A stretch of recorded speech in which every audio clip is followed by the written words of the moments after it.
محمد وآل محمد وعجل فرج. رحم الله من يقرأ الفاتحة. بسم الله الرحمن الرحيم.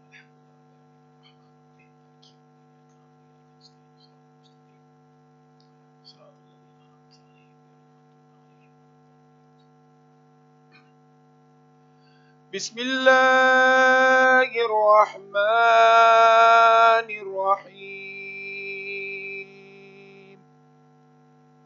والحمد لله رب العالمين،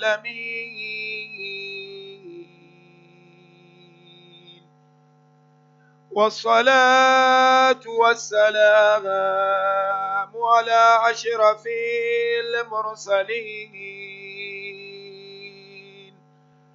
حبيب إله العالمين أبي القاسم محمد.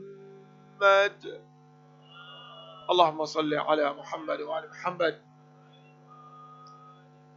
صلى الله عليك يا مولانا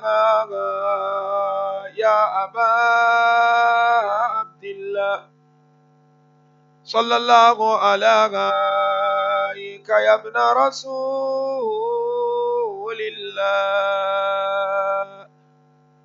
صلى الله عليك يا ابن أمير المؤمنين. صلى الله عليك يا ابن فاطمة المظلومة. ما خاب من تمسك بكم وأمن من لجأ إليكم. يا ليتنا كنا معكم سادتي فنفوز والله فوزا عظيما. قال الله تبارك وتعالى في كتابه الكريم: بسم الله الرحمن الرحيم. ومن آياته أن خلق لكم من أنفسكم أزواجا لتسكنوا إليها وجعل بينكم مودة ورحمة إن في ذلك لآيات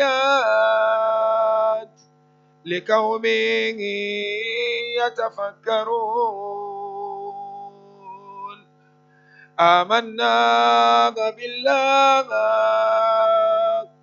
صدق الله العلي العظيم. صلوات. اللهم صل على محمد وعلى محمد. For the love of Imam Amir al-Mu'mineen, with the loudest of our voices, sallu ala Muhammad wa ali Muhammad. Salli ala Muhammad. And for the love of our beloved Master, Aba Abdullah al-Husayn, sallu ala Muhammad wa ali Muhammad. Allahumma salli ala Muhammad. And for the love of Imam Sahib al-Asr wa Zaman, with the loudest of our voices, sallu ala Muhammad wa ali Muhammad.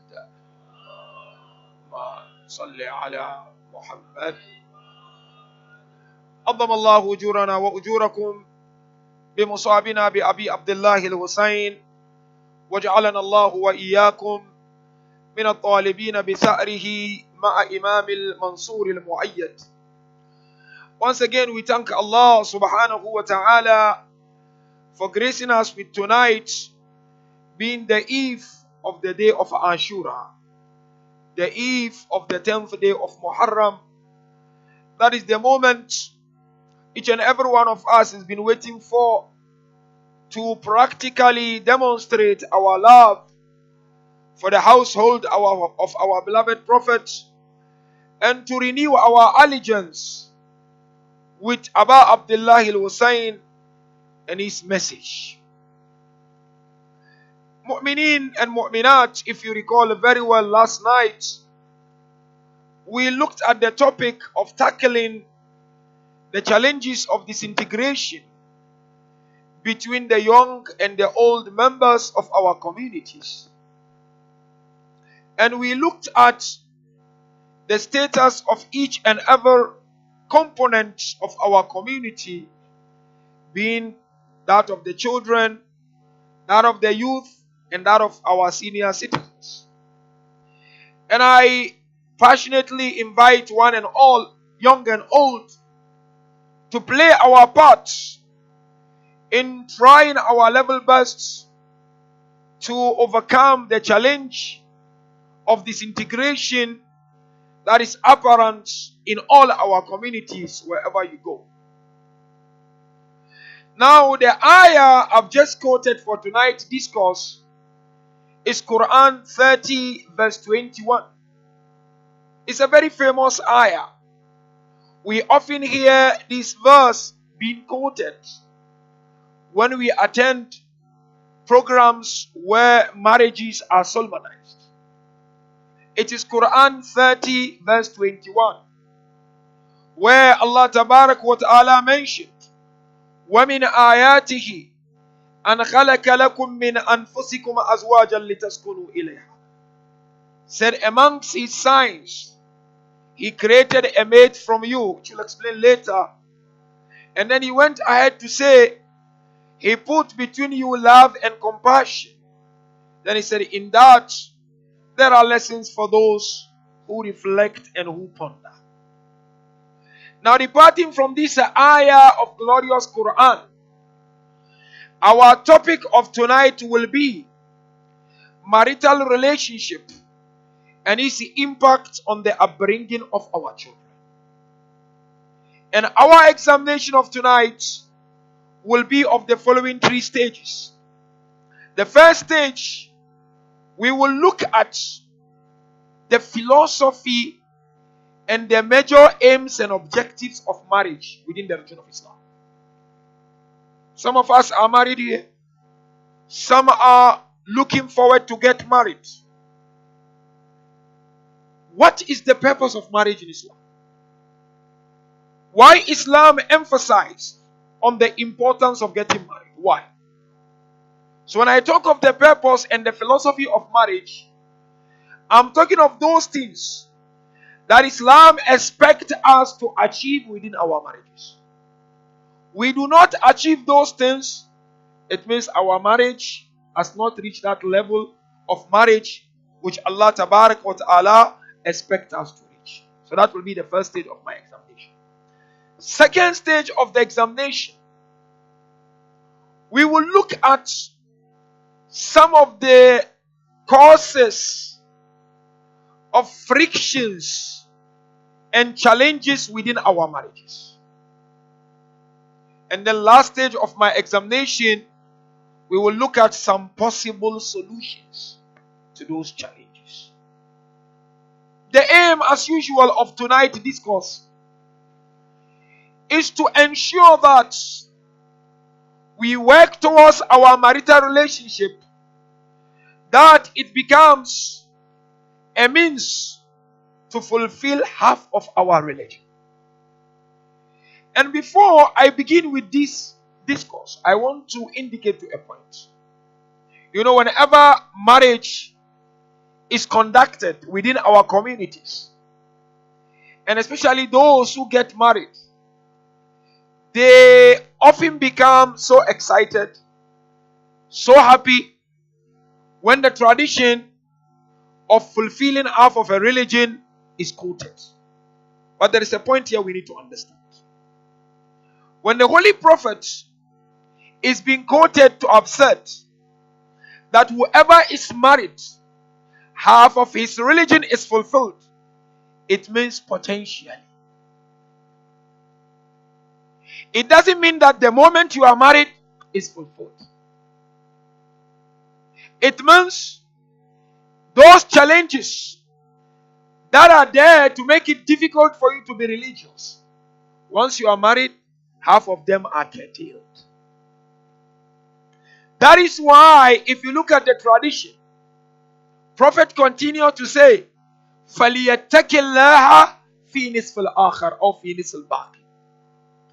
Then the one who is getting married should be conscious of the teachings of Allah in the last half. So therefore, when we are told Half of our religion is fulfilled. It's not in action, meaning potentially. If you get into marriage and you don't follow Allah's order, the half will not be there. Because sometimes you see people before marriage, they are religious. After marriage, they go different way. You want to tell me still half of religion is fulfilled? You find people, they are conscious of their salat. After marriage, they forget. Half of religion is fulfilled. So it's important we understand this riwayah. And we should not get excited too much. Yes, marriage is something positive. Marriage is something that can take you to Allah easily if you know how to go about it. So therefore, kindly pay attention. Let's unpack this topic so that we are able to understand the best practices that we need to put in our marriages. Whether you are married for 100 years or not, it's a lesson that all of us need to learn.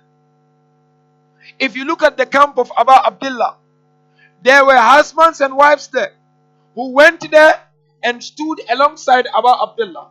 So therefore, if there is one lesson that we can learn from Karbala and from the movement of Abu Abdullah, is the lesson of marriage. Now let's begin with the first stage of our examination. Why are we married? So you are my father, you are my mother. You've been married for many years. You are my father, so I want to ask you, Father, why did you get married? What are the things that you want to achieve in your marriage? You know, there has been a survey which was conducted some years ago by Muslim scholars on what is the criteria to measure the success of a marriage. 3 possible criteria were explored. But one of them, which is the last one, is the best one because it is based on the teachings of Quran. Now, for knowledge sake, for information's sake, let me share with you. The first one, they said no. And excuse my word, they said, if you are able to satisfy one another, then you are successful in your marriage. And Islam said no. That's not a yardstick of success. Meaning if your desire is satisfied, according to some, that's the yardstick. Islam said no. Then they came to the second one. They said the second one is what? They said there are 2 things, if they are met in a marriage, that marriage is successful. They said 1, you trust the person and you are pleased when you are with the person. Because sometimes you may trust, but you are not happy when you are with the person. Sometimes you are happy, but you are not trusting the person. So they said the second yardstick to measure is that you are happy and at the same time you trust the person. Islam said that is okay, but that's not the yardstick.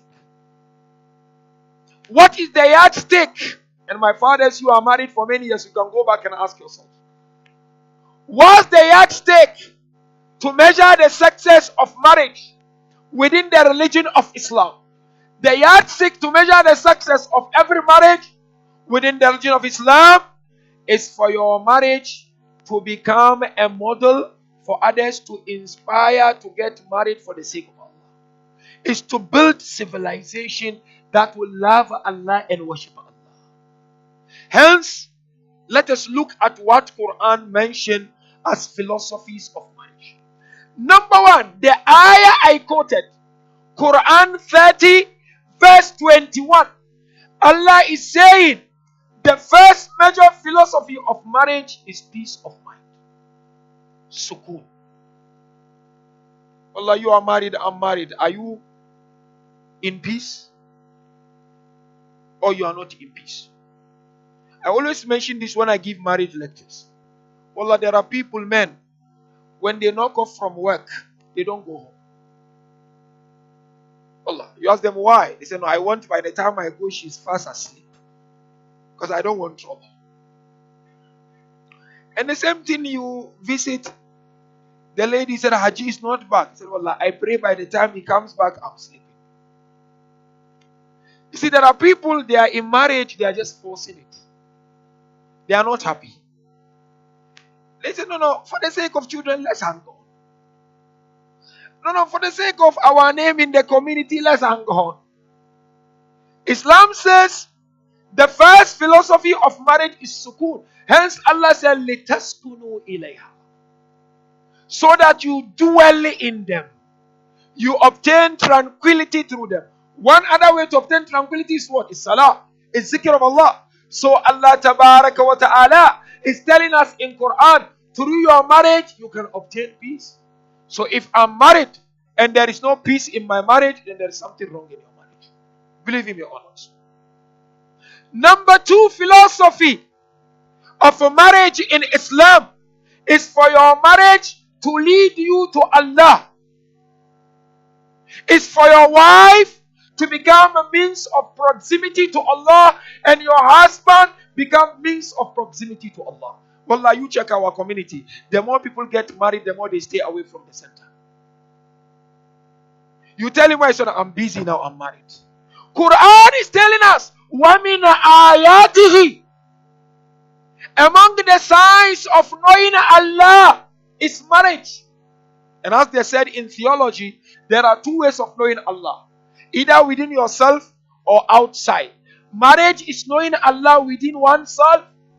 If my salat is weak, the moment I get married, Islam expects me to take it to the next level. If my Quran recitation is weak, the moment I get married, Islam expects me to take it to the next level. This is the second philosophy of marriage in Islam, brothers and sisters. When we are told the marriage is ibadah, it's because of these things.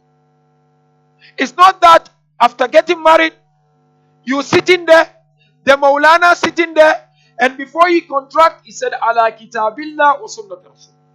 He said, I'm conducting this marriage based on the book of Allah and the tradition of Prophet. What does it mean? It means after this marriage, I must be religious. That is number 2. 3. Listen to number 3. Allahu Akbar. Philosophy of marriage is for your marriage to produce pious children and productive children. Waladun salih. A child who respects everyone. A child who recites Quran. A child who recites Marthiyah. A child who recites Noha. A child who love and serve the cause of Ahlul Bayt. Walad Saleh is one of the philosophy of marriage. Hence Fatima al-Zahra and Amir al-Mu'mineen gave us Hassan and Husayn.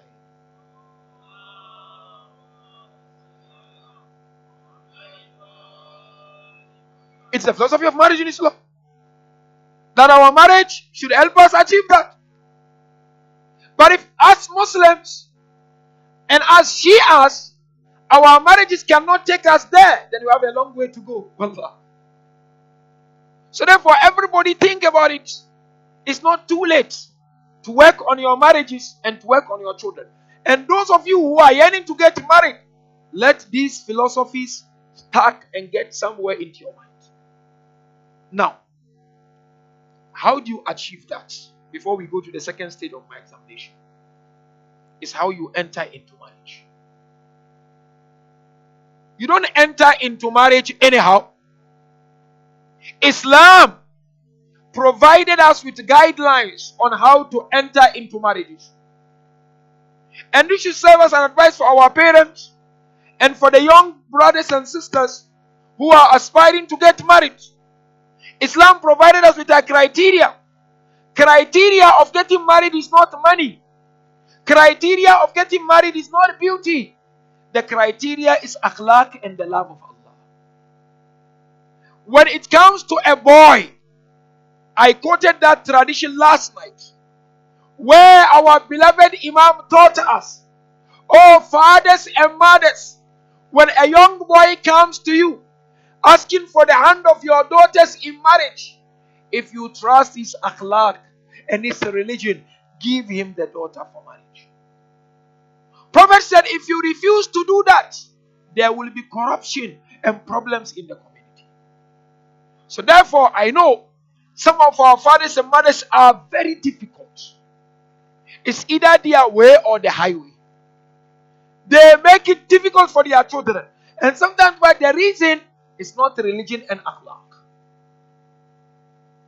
The reason maybe is the bank balance is not the way they are expecting. Yes, you need bank balance to get married. Don't get me wrong.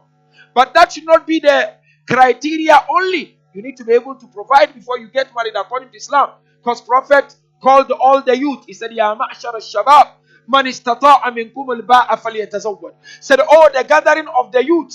When you reach the level of providing and feeding, get married. In other words, if you have not reached the level of providing and feeding, you cannot get married according to Islam. Prophet is saying, but at the end of the day, upon all that, the best and top criteria to consider in a boy and in a boy to start with is his akhlaq and religion. Today, some of our parents, wallah, they don't look at akhlaq. They look at money only. They look at fame. They look at name. The girl go, after 3 months, she comes back. Don't you look at the rate of divorces and squabbles and frictions in our homes? So many squabbles, so many frictions, and I'll give you the reasons why, out of my own experience in getting involved in matrimonial issues. When it comes to a girl, what's supposed to be the criteria? The Holy Prophet taught us, you can go and propose a girl by looking at 4 things. So he outlined 4, then he said, but the 4th one is the best. Go for the 4th one. Number 1, Prophet said, لِجَمَالِهَا, because of her beauty. She's beautiful. And you want to have beautiful children, you go for it. Then Prophet number 2 said, لِمَالِهَا, you can go to a girl because of her wealth. She's got money from a wealthy family, go, fine. 3, لِنَسَبِهَا, she's from a big family. The family is very prominent. When you get married to her, also you'll be associated with that family. But look at the 4th one. لِدِينِهَا. Then Prophet said, وَعَلَيْكَ بِذَاتِ الدِّينِ تَرِبَتْ يَدَكَ. Said you marry her because of her religion. And he said, I urge you, marry those girls because of their akhlaq and deen. You know why? If you marry because of beauty, beauty may change. Are you going to divorce? Hence, those who only go because of beauty, they end up cheating. Because when the beauty, anything can happen in life. Accident can happen, may Allah forbid. Some sickness can happen. The face may change. What are you going to do? People will grow. What are you going to do? Yes, beauty is important, but don't make it the main criteria. If you go because of the money, when the money finishes, you will cheat the person. You will deceive the person. The same way if you go because of the name of a family, the family may lose their names also. What are you going to do? But if you go because of the deen, deen will continue to be there. If you go because of akhlaq, akhlaq will continue to be there. That is why the Holy Prophet urged us, young and old, before you get married, study the akhlaq of one another. Know that the akhlaq is something that should attract you in getting married with that boy or that girl. Now, mu'minin and mu'minat, let's go to the causes of the common challenges that we faced in our marriages, which is very, very important. And I want you to pay attention to this. Because you see, prophets, in a known tradition which you all know, he said, Abgadul halali ilallah at-talaq. Isn't it? The most hateful, lawful act is talaq. Nobody wants to get married and end up with talaq. But Allah, if you don't handle it well, and you don't enter into it well, it will be talaq. And if it's not talaq, you will do zulm to each other.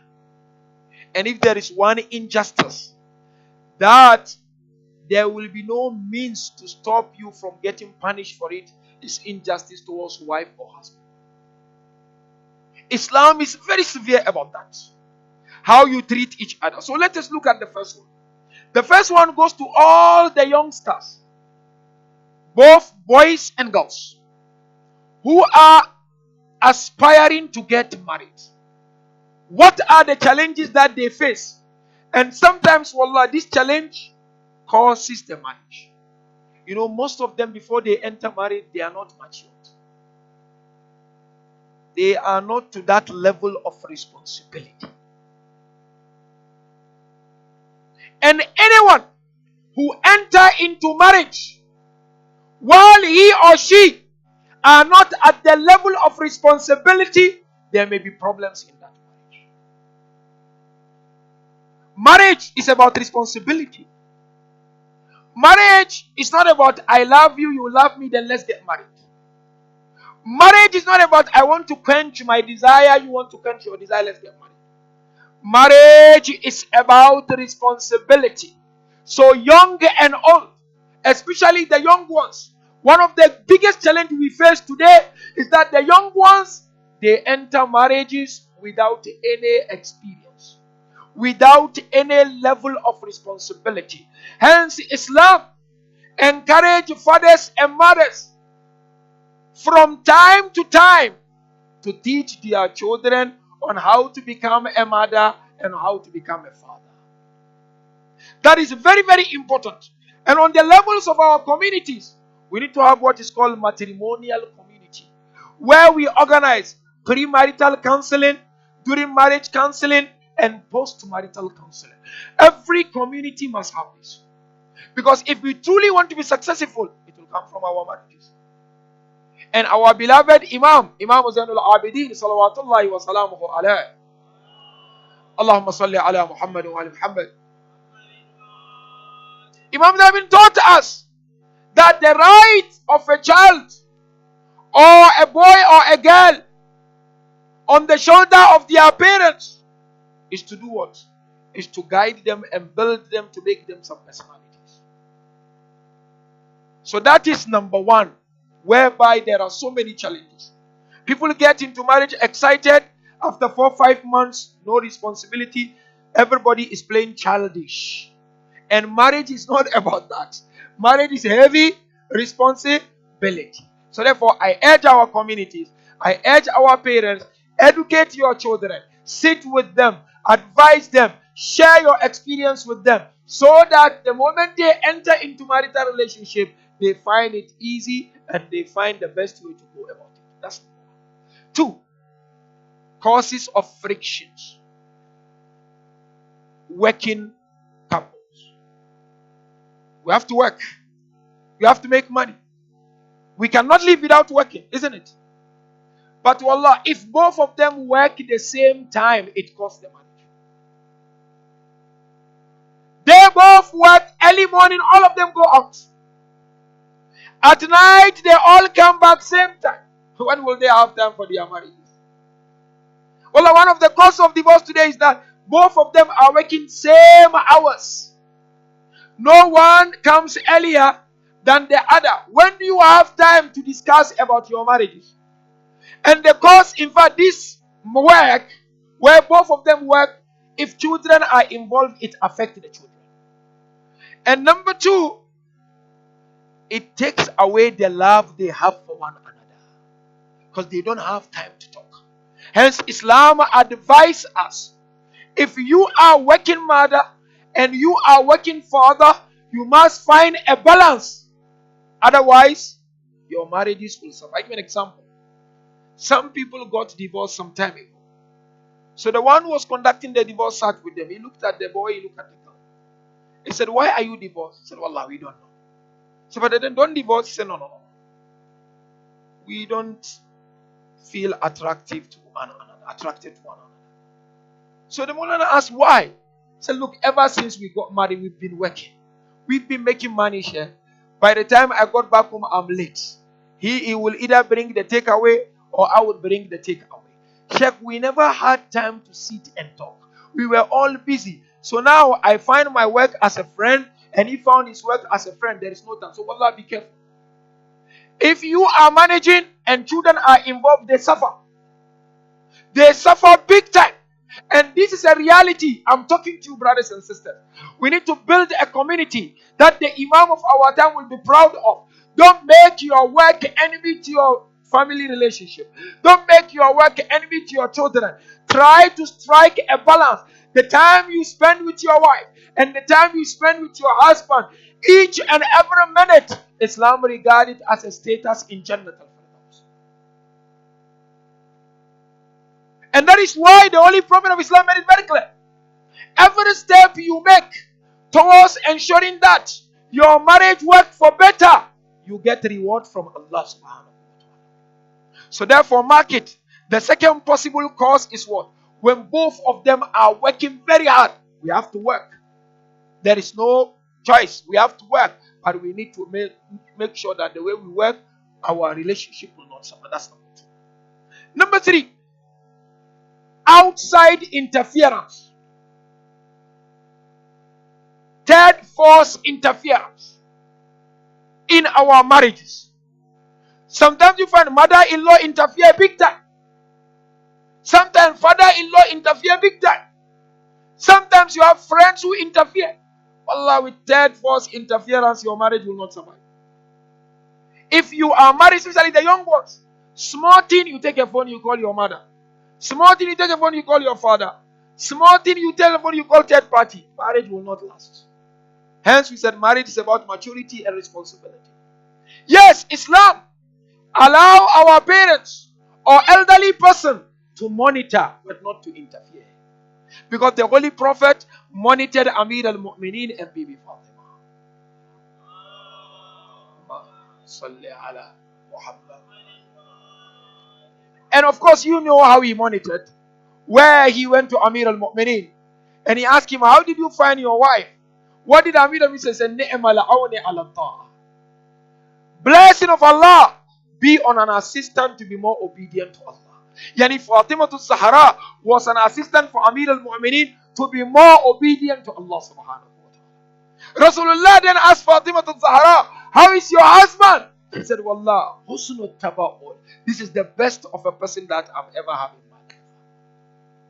So therefore, parents, you are allowed to monitor, but not to interfere. I know some parents, they have to decide where the children must go for holidays and they are married. Excuse me, they are not marrying you, they are marrying themselves.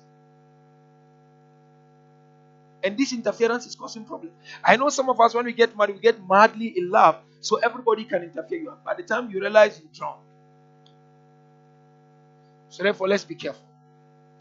The fourth cause of the challenges in our marriages, social media. Allah. You know, you are a Muslim, but when they want to learn something about their marriages, they read somebody's quote on social media, or they read a magazine, or there is a movie on television. That's how they used to. How do you solve your problem when you are a lover and follower of Amir al-Mu'mineen? Social media. There are some people, they wake up in the morning, oh, we are at this holiday. They don't know that somebody is struggling somewhere with his husband. It's also a problem. Social media, it has its positive side and it has its negative side. And the best way to go about ensuring that your marriage works is to go back to Allah and Ahlul Bayt alayhimus salam. Today you go to some of our houses, people have a lot of magazines. The magazine, what about it? These are all for marital relationship. Where have you put the relationship that Bibi Fatima taught us on Amir al-Mu'mineen? That is also very, very important. And from here, I want to draw the attention of all to some of the major responsibilities that we have towards our husbands and our wives.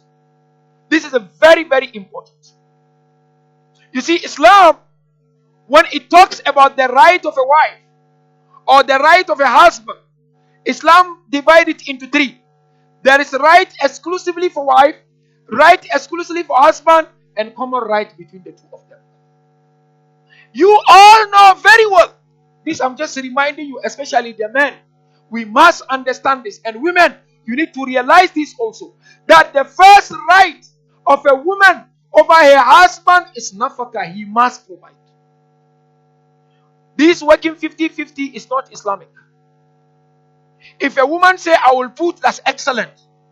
If the woman is the richest woman of the world, still it is wajib on the husband to provide. Don't you see we are faced with challenges? When na'udhu billah, there are divorces and there are friction, court cases. Because this one said, I put this money. That one said, I put this money. Islam and Quran is saying, oh man, it is your sole responsibility to provide feeding and clothing and health and accommodation to your wives. You do not do that intentionally, it is zulm, and Allah will punish you for that. That's number one. Don't hide behind her money. Her money is hers, but your money is for all of you. This is causing problems. I don't want to go too much into this. Let her work, no problem. So long as Islamic etiquette is taken care of. But it is yours. So the youngsters don't become lazy. I know many, they are capitalizing. Oh, she's working, we'll share. Hope if she stops working, what are you going to do? You better prepare yourself so that you fail. So that is the right of a woman over the husband. Second right of a woman, which Islam mentioned beautifully, wikayatuha min al-inharaf, is to protect her from going against the teachings of Allah. Quran makes it very clear. Ku anfusakum wa ahlikum nara. Protect and serve yourselves and your family from entering into fire. Allah today, husband, if you do not pray, you expect your wife to pray? You don't attend to the majlis of Abba Abdullah. Can you tell your wife to do so? It is your duty to draw her attention to Allah subhanahu wa ta'ala. So I always ask people, okay, you have family. How many times in your family do you sit and recite Quran together? When last did you and your family sit and recite and read Islamic book? Do you have that agenda in your calendar? You just go in like that? There is no plan? Is this how Amir al-Mu'mineen built his house? Miracle will not happen. We have to make efforts. Without effort, forget it. No, you cannot make dua without making effort. It doesn't work.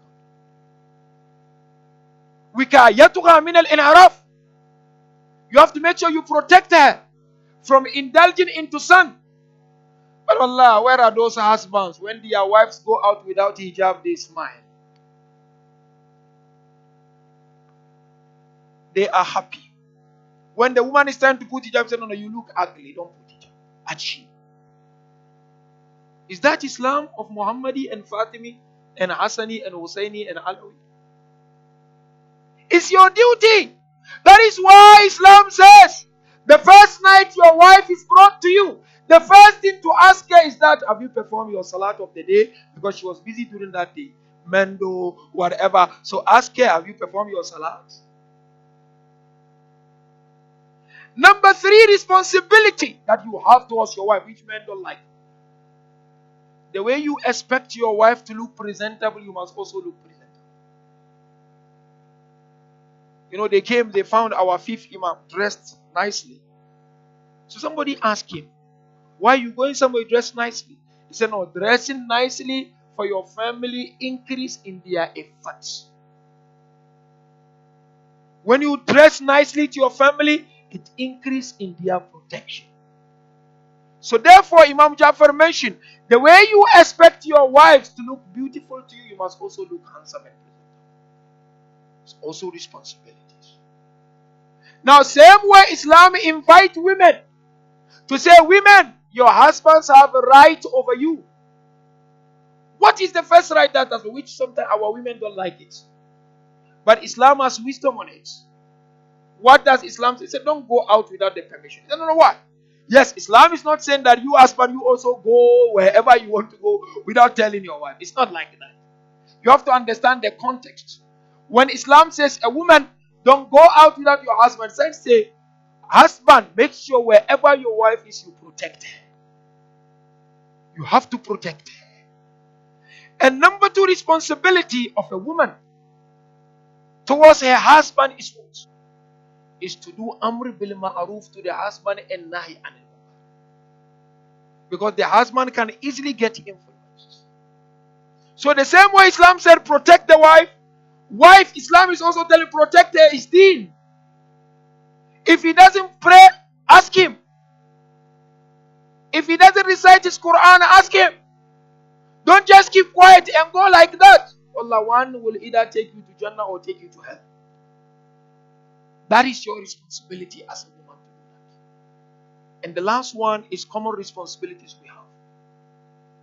The first one is ihtiramul mutabadil, mutual respect. Don't talk to your wife anyhow. And don't talk to your husband anyhow. Wallah, when children are involved and you talk to them anyhow, it will impact negatively on the upbringing. Let me give you an example.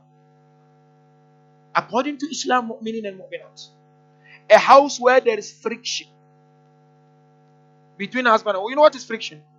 You see, they are okay for 2-3 months, another month, war. Verbal war. Abuse each other. You see how sometimes people abuse each other? You know what will be the consequence according to Islam? According to Islam, if children are involved, number one, the chances of them passing in their studies is slim. It's associated to failure.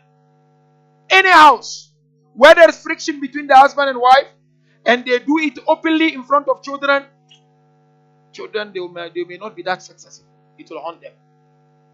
Number two, they said if they are successful, they will not get to that higher level. They will always settle with lower one. This is Islam. And number three, it may affect their friendship outside and even getting to affect their marital relationship. So therefore, it is common responsibilities between husband and wife to respect each other. Gonna do this is a culture. My woman, when I say sit, she asks me how high I sit, jump out. Mutual respect. Amir al-Mu'minin respected Bibi, and Bibi respected Amir al-Mu'minin. Number two, husnul mu'ashara. We must live with kindness. When you talk to each other with kindness. You know, when I talk to her like this, it will affect her. Why do you? In whatever you do, a man, you need to understand. When you provide for your family, you are not doing any favor to them. Because I know some men, when they get angry, they say, no, I do this, I do. You're not doing any favor, Habib. It is your duty, it is your responsibility. And the last one is what? Al-ihtimam wa adamul ihmal.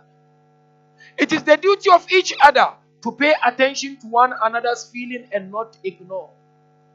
You know, sometimes we are good at ignoring using our phone. Especially some men, if they don't want to talk to their wives, they use their phone. Or they pretend watching television, whereas they are not watching anything. The wife comes, which day is today? She wants you to say birthday. You know, I don't know.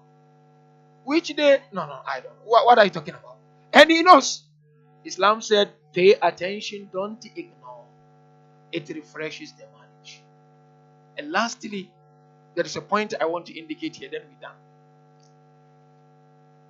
You know, for every successful marriage in Islam, you need to understand the nature of woman and the nature of one man. Both of us have our nature.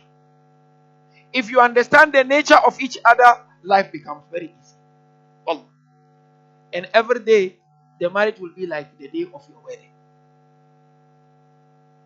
What is the nature of a man? And what is the nature of a woman? You know, man by nature likes to dominate. My food must be served. My clothes must be ironed. There are few exceptional men who are not like that. Generally, men love to dominate. Dominating means by the time he comes, everything is done. Only few handful are trying. So, woman, I say, understand that. And try to do as much as you can. Your marriage will survive. But on the contrary, women, they don't like to dominate. They like to give. They like to help. They like to work. Women by nature are like that. I say, men, don't capitalize on that and abuse it. Because a man, when their wives serving them, helping them, they capitalize on that, they become boss. And number two, nature of a man is what? Man, when he's challenged, he doesn't want to talk. He wants to keep quiet. He wants to be in his comfort zone. Digest it and later he'll be fine. So I say, women, when sometimes he doesn't want to talk, just give him that bit of privacy, he will be okay. Don't go behind him, forcing him. And women, when they are faced with challenges, they want to talk. They don't want to keep quiet. So when she talks, Habibi, don't get frustrated. That is the way they are. And so I leave you with these two advices from our beloved Imams, especially the first Imam. Imam Amir mentioned, if you truly are someone who is determined to ensure that your marriage works for better, always you must have husnul zan for one another. Think good of each other. Don't doubt too much. You know, when he hears his wife talking to someone, he gives meaning to it. When the wife sees him dressing nicely today, he's going somewhere, she gives meaning to it. Husnul zan is very important. Always be positive. Don't be negative in that relationship. And then the last one, Islam says, you have to compromise. Nobody will get 100%. You have to compromise always. If you want to get 100%, then wallah, it's a destination no one will reach. So therefore, mu'minin and mu'minat, in conclusion, I invite you one and all. If we want to build a good community, it starts from marriage. You know, many people go to the community. Oh, that community, the youth don't want to come to the mosque. Why? No. It's boring. You know the problem is marriage. Everything is from marriage. But the community, how much can the community do? Oh, madrasa not too good. Madrasa one day in a week you want to blame. What are you doing at home? Charity begins. Let's do our homework. Don't blame community and madrasa. If we play our part well, community will just play a complementary role. Our communities are just there to complement our effort in the house. So therefore, husbands and wives, fathers and mothers, know that the destiny is in your hands. How you treat each other with respect, with love, with care, for the sake of Allah, it can take you to the next level. Hence, when we meet tonight, we remember a son of two great personalities, isn't it?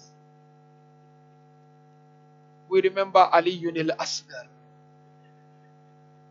But when we talk of Ali al-Asghar, who do we remember? We remember Abu Abdullah al-Husayn. And we remember Bibi Rubaba. That's why you see the benefit of a good marriage, isn't it? All those sons and daughters in Karbala, they were the benefit of good marriage.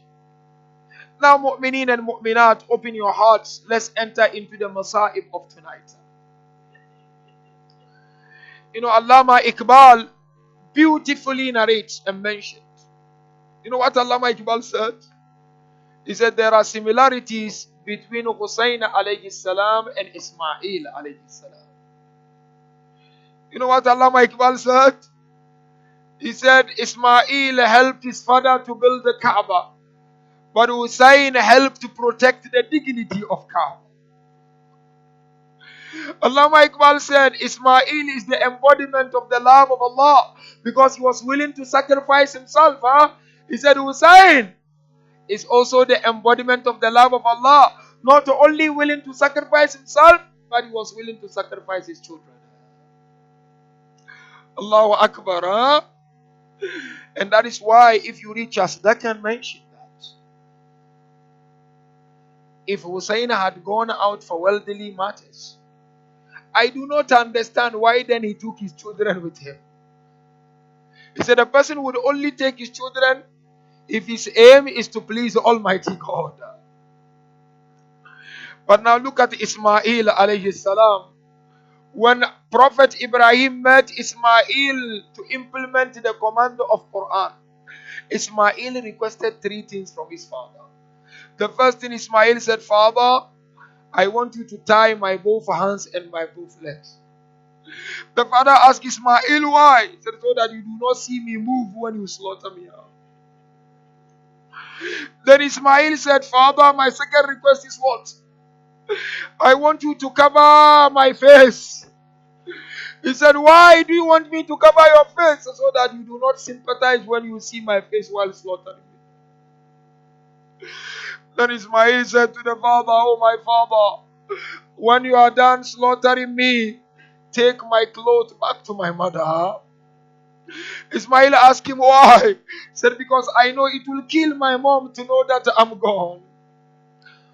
Now our Bible Makatil has these questions. Ya Aba Abdullah, on the 10th day of Muharram, when you took Ali al-Asghar, did you know that you will flap his hand like the way bird flap their wings? He said, Ya Aba Abdullah, on the 10th day of Muharram, you had no blindfolder. How did you be able to see the arrow on the neck of Ali al-Asghar? He said, Ya Aba Abdullah, how difficult was it to inform Bibi Rubab that there is an arrow on the neck of her son? Narration says, Bibi Zainab took Ali al-Asghar to Aba Abdullah. And mothers, as they said, you know very well, when you have a son, and the son fall on the ground, and there is no noise coming from your son, how do you feel? Bibi Rubab said, I don't hear any noise and movement from Ali al-Asghar. She said, Zainab, I cannot take Asghar to Husayn. Bibi Zainab alayhi salam brought Ali al-Asghar to Aba Abdullah. When she brought Ali al-Asghar to Aba Abdullah, narration mentioned Aba Abdullah was holding Ali al-Asghar, and he looked at the camp of the enemies, and he said, oh people, am I the target or Ali al-Asghar? I beg you, oh people, give water to this boy. What was the response of Umar ibn Sa'ad? We are told when Aba Abdullah called out for that water, they got divided into two. Some said to Umar ibn Sa'ad, give water to Ali al-Asghar. Some said, don't give. But then Umar ibn Sa'ad said, I want to see Husayn break apart. There is no way I will give water to him. Then Aba Abdullah began to walk towards the battlefield while he was holding Ali al-Asghar. We are told he placed Ali al-Asghar on the ground. Here, you know what ulama mention? Allahu Akbar.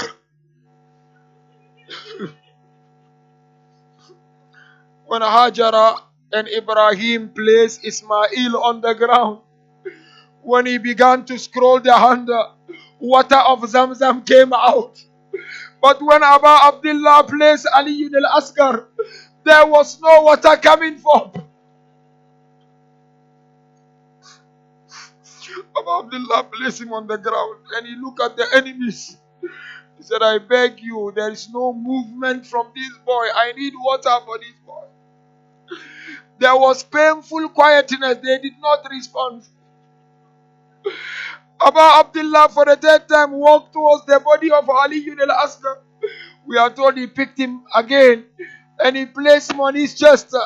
And he looked at them, oh people, I need water for my son.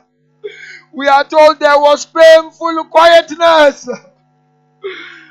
But Allahu Akbar, the one who narrated the Masa'ib of Ali al-Asghar better is Mukhtar al-Sakafi. When Mukhtar began to revenge Karbala, whoever he met, he would ask him, what did you do on the 10th day of Muharram? Wallah, when Mukhtar got hold of a Harmala, Mukhtar asked Harmala, what did you do on the 10th day of Muharram? This breaks the heart of the lover of Aba Abdullah. Harmala said, on the 10th day of Muharram, I had 7 targets. 4 targets were successful, and 3 targets I wasn't successful. Mukhtar asked him, what were the 4 targets that you were successful? Allahu Akbar. He said the first target, when Aba Abdullah fell down, I saw Abdullah, the son of Imam Hassan. He rushed next to the body of Abu Abdullah. Then I struck my arrow on the right eye of Abdullah. I shocked the right hand of Abdullah. Hara Mukhtar asked him, what did you hear? He said, I heard the boy calling his mother. Mother, they shocked my right eye.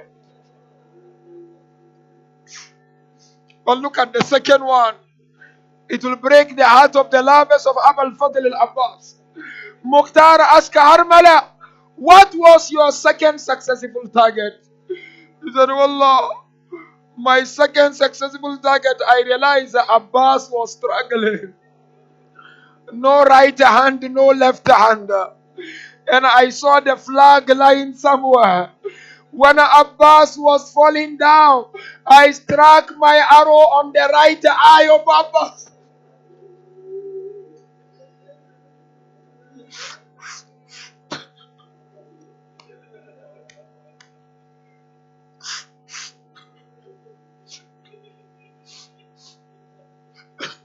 Then Mukhtar asked Harmala, what was your third successful arrow? Allahu Akbar. Harmala said, this third successful arrow hurt me a lot. Look at Harmala. He asked him, why does it hurt you a lot? He said, because I used the arrow they used to cut camel neck.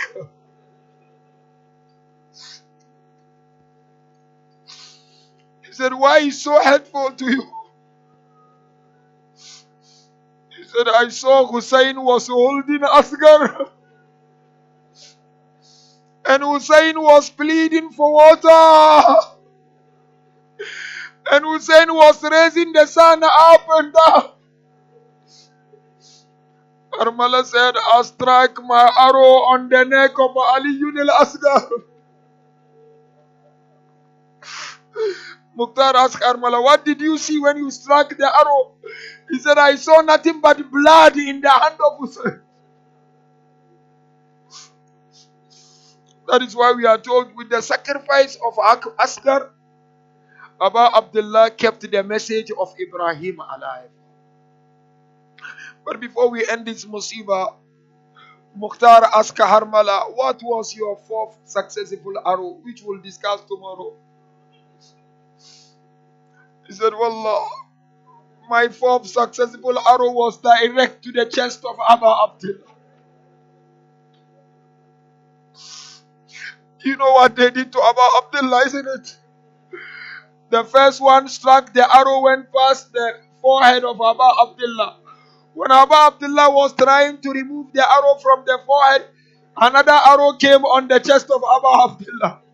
When he was trying to remove that arrow from the chest, another arrow came on the back of Abu Abdullah.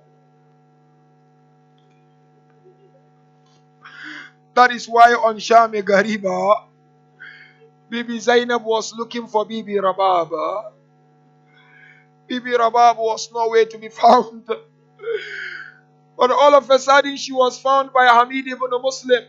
And when she came towards Bibi Zainab asked Bibi Rabab, where have you been? Where are you? You know what was the response?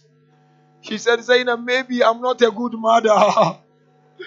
Zainab asked her, why are you saying you are not a good mother? She said, I have breast milk for my son. I am looking for the body of Asghar to give him breast milk.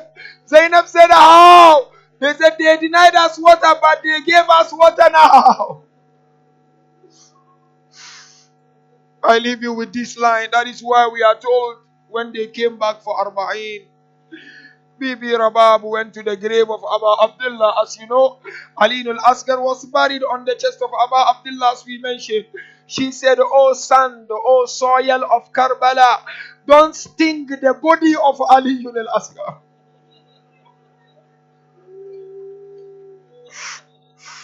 Ala la'natullahi ala al-qawmi al-zalimin.